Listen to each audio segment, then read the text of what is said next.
Ituro ninyo. Okay, asan ang east? Yes, yan. OECD. Asan ang south?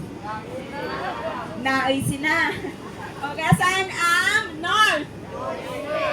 Okay, so ayan yung apat na general direction.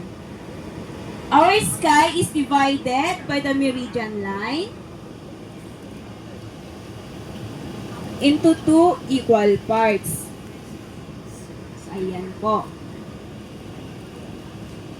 Ang eastern part of the meridian line and the western part of the meridian line. Pag ang ating araw ay nasa eastern part, ano ang tawag natin? Pag nandun siya, Kapag ang araw ay nasa eastern part, tinatawag po nating AM or antemeridian. Kapag Antay. nasa western part naman po, ano ang tawag prime natin? meridian. Okay, ang PM or ang Prime Post meridian. Post meridian. meridian pala. kung pabibilisin natin ang oras, ang liwanag ay mapapalitan ng dilim at ang mga bituin sa langit ay unti-unti namang lilitaw.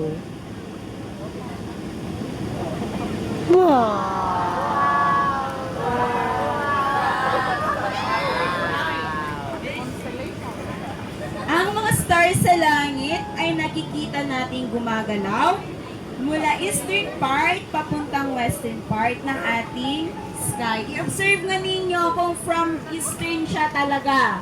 Yes. Saan siya papunta? West. Sa? West. Sa west. Okay. So,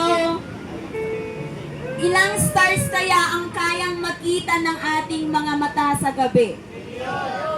Is it million? Thousand? Ilan? Wow, ang ano naman, ang talas naman ng mata mo pag ganyan, no? Okay, so 6,000 po ang kayang makita ng ating mga mata sa gabi. As we observe the night sky, ang mga buwan sa langit or ang mga stars ay may kanya-kanyang hugis, grupo, pattern na tinatawag na constellation. Napapansin ba ninyo yung mga stars natin na may shape? Yes. Ayan, so ayan. Anong tawag natin dyan? Constellation. O minsan, tinatawag din na asterism. Ang mga pattern na ito ay may kanya-kanyang mukha, gaya ng hayop, tao, Panginoon, halimaw, at marami pang iba. Sa kasalukuyan, tayo ay mayroong 88 na constellation na nabuo. At kabilang dito sina Gemini, Ako Taurus, yon.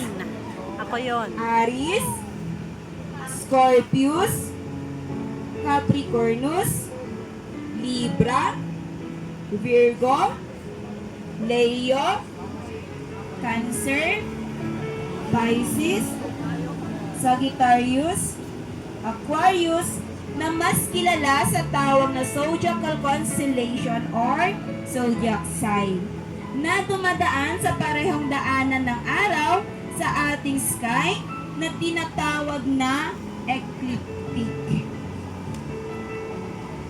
Okay, so yung ating mga ninono po, ginagamit nila yan sa kanilang pamumuhay noon.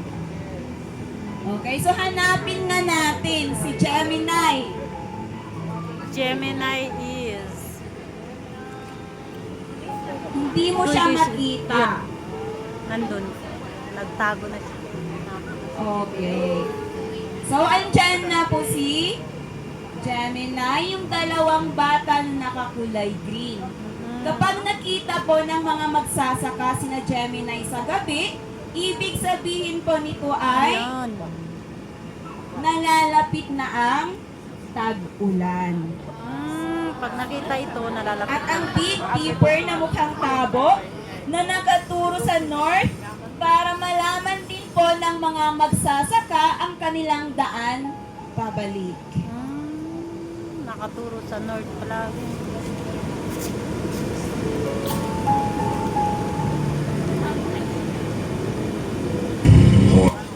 Horus the Red, god of warriors. Now, we are the Martians. A long time ago, in a galaxy far, far away. There it is. The moon. Fascinating. We cats call it Mew. It's an eerie, desolate-looking planet.